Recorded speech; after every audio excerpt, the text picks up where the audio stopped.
Assalamualaikum warahmatullahi wabarakatuh. Saya sebagai host Gen Mirana TV akan mengungkapkan sejarah singkat yang tidak diketahui oleh dunia, khususnya Indonesia dan khususnya Timor Leste. Sebagaimana Shanana Gusmao mengatakan bahwa 10 tahun lagi Timor Leste akan mati karena para pejabat pada koruptor semuanya. Tapi saat ini, kali ini, di video saya ini akan mengungkapkan satu keganjalan di tahun 1999, di mana pada waktu itu pemerintah Indonesia bahkan PBB memberikan dua opsi kepada Timor Timur atau sekarang dinamakan Timor Leste. Pada waktu itu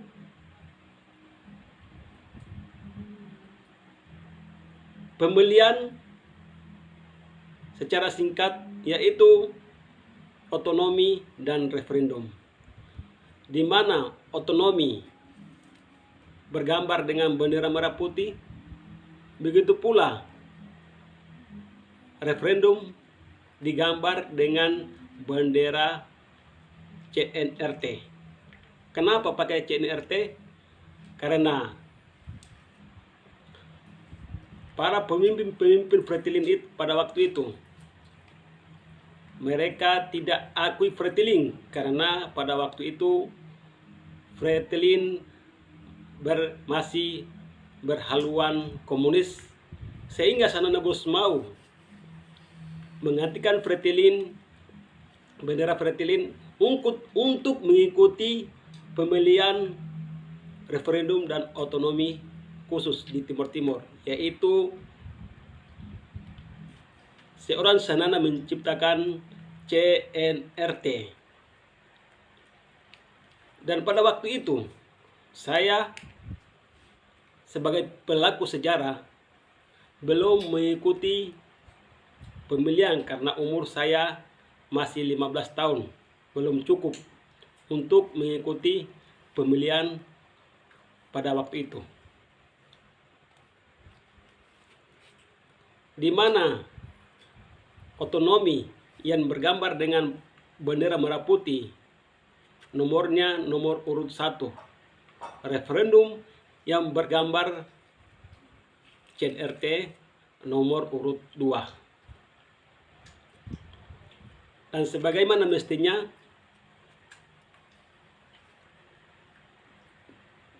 CNRT dan otonomi saling mengadu gagasan-gagasan atau retorika yang ingin sampaikan kepada para pendukungnya. Otonomi khusus, kampanye, referendum CNRT, kampanye, menyampaikan kepada masyarakat untuk memilih dua aliansi ini, yaitu otonomi dan referendum. Di mana kalau otonomi menang, berarti Indonesia tetap berada di wilayah Timor Timur. Kalau referendum menang, Indonesia hengkang. Kenapa harus begitu? Karena presiden ketiga pada waktu itu, yaitu B.J. Habibie, sudah sangat jenuh dengan Timor Timur. Kenapa? Biaya APBN triliunan dikirim ke Timor Timur untuk membangun di sana. Tapi para gerombolan Fretilin masih mengganggu keamanan di Timor Timur. Sehingga Presiden B.J. Habibie membicarakan tentang hal ini kepada Sekjen PBB pada waktu itu Kofi Annan, dan terjadilah pemilihan yaitu otonomi dan referendum. Secara singkat, pada waktu itu tahun 1999 pemilihan terjadi. Tahun 1999 bulan 9 terjadilah peristiwa pemilihan, dan masyarakat berbondong-bondong untuk memilih. Kalau pilih otonomi berarti Indonesia tetap bertahan, kalau pilih referendum berarti Indonesia hengkang. Dan pada waktu itu mulailah pemilihan. Secara singkat, pada pemilihan sudah terjadi, dan pada waktu itu setelah lembaga survei membenarkan bahwa mengumumkan di RRI, Radio Republik Indonesia di Timor Leste, bahwa pemilu kali ini otonomi yang menang. Otonomi 55%, referendum hanya 20%. Begitulah gembira masyarakat bersorak-sorai, mereka sangat gembira karena Indonesia masih berada di wilayah Indonesia. Indonesia masih berada di wilayah Timur Timur karena otonomi menang. Tapi saudara, apa yang terjadi? Ternyata muncullah pengumuman kedua, karena saya sangat mengetahui, karena pada waktu itu saya berada di asrama Brimob, asrama polisi di Los Palos. Saya sangat mengetahui pengumuman itu. Pada waktu itu semua polisi, semua tentara yang berada di situ, mereka gembira sekali bahwa otonomi yang menang. Tapi sayang, seribu sayang, begitu 30 menit kemudian ada pengumuman dari RRI Timor Leste, Radio Republik Indonesia Timor Leste, mengatakan bahwa pemilihan kali ini otonomi kalah, referendum menang. Disitulah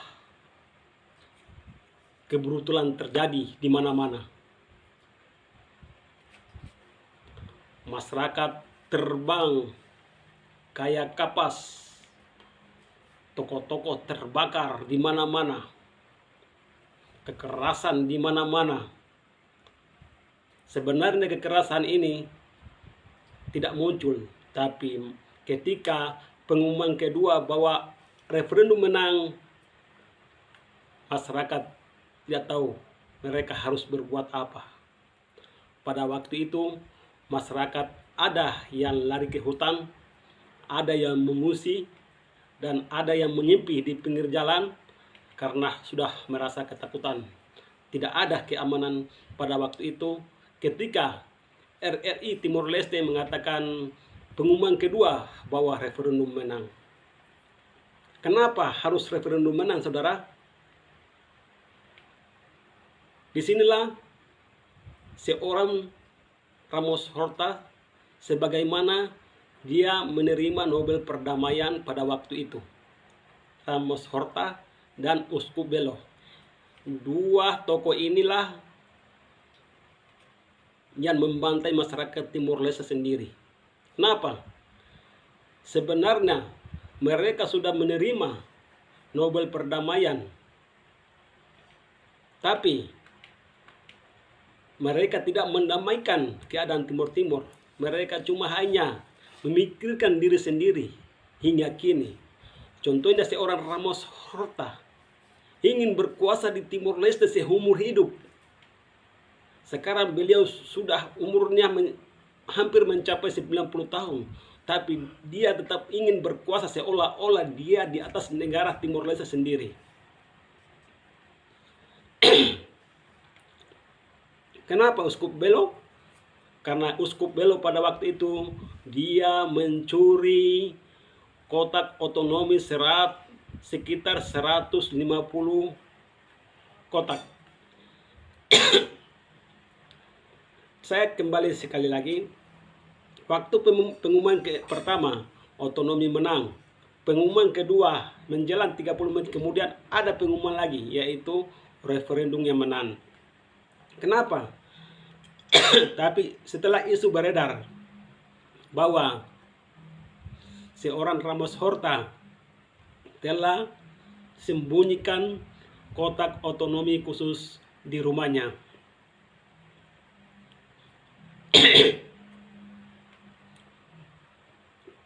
sehingga masyarakat berbondong-bondong mendatangi rumah Ramos Horta dan membakar rumah Ramos Horta pada waktu itu.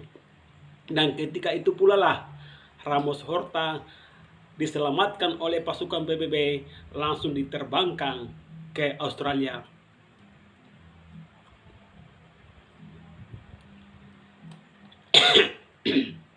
Jadi saudara,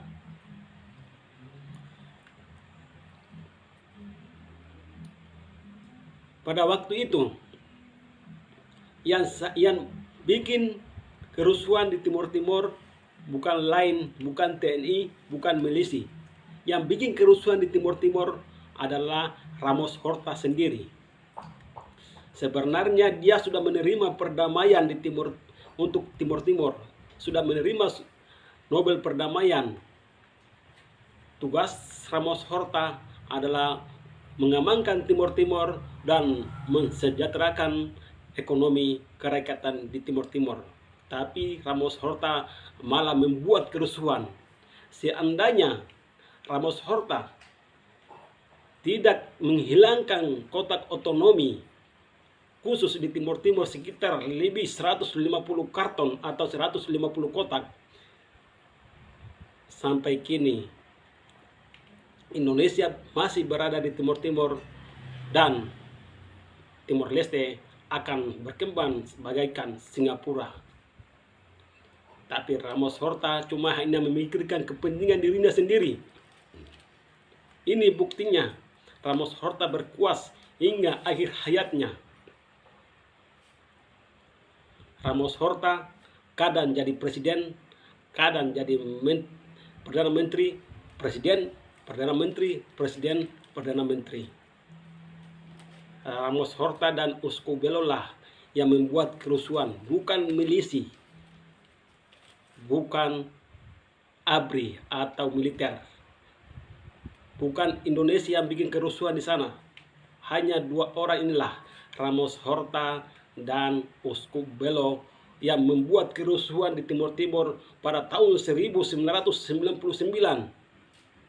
Karena Ramos Horta sudah menerima Nobel perdamaian, tugasnya untuk mensejahterakan rakyat Timur Timur, tapi malah dia membuat kerusuhan dengan mensembunyikan kotak suara otonomi khusus sebanyak 150 karton atau 150 kotak di Timur Timur, saudara. Dan pada kerusuhan itu, masyarakat menyerbu rumah Ramos Horta karena sudah diketahui Ramos Horta mencuri atau menyembunyikan kotak suara otonomi khusus di rumahnya, sehingga masyarakat memporak-porandakan atau menghancurkan rumah Ramos Horta, dan Ramos Horta diselamatkan oleh pasukan PBB dan diterbangkan ke Australia.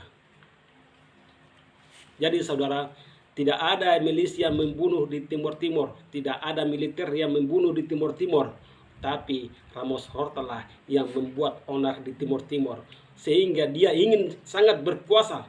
Buktinya dia berkuasa hingga kini. Dia tidak akan turunkan tahta dari Timur Timur sampai akhir hayatnya. Cukup sekian. Assalamualaikum warahmatullahi wabarakatuh.